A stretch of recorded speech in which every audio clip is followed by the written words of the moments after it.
Homélie par Abbé Jordi Pou Sabater.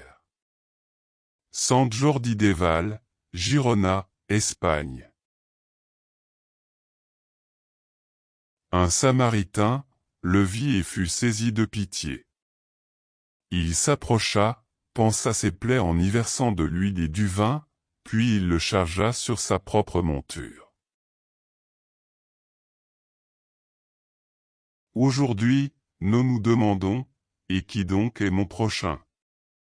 On raconte de certains Juifs, curieux de voir disparaître leur rabbin la vigile du samedi.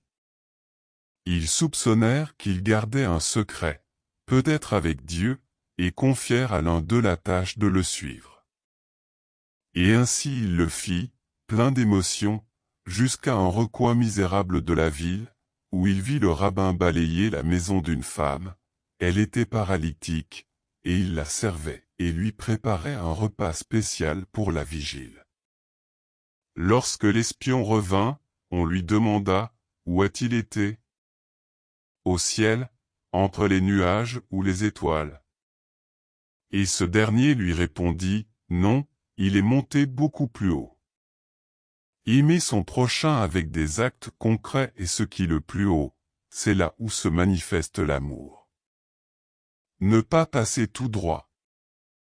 C'est le propre Christ qui crie à travers les pauvres pour réveiller la charité de ses disciples, affirme le Concile Vatican II dans un document. Faire le « bon samaritain » signifie changer ses plans, arriva près de lui, dédier du temps, pris soin de lui. Ceci nous amène aussi à examiner le personnage de l'aubergiste, comme dit Jean-Paul II, qu'aurait-il pu faire sans lui? En effet, l'aubergiste, qui demeure dans l'anonymat, a réalisé la grande partie de la tâche.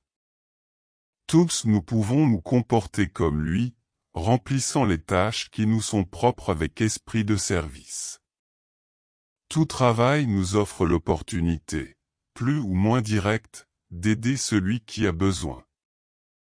La fidèle réalisation des devoirs professionnels consiste déjà à aimer les personnes et la société.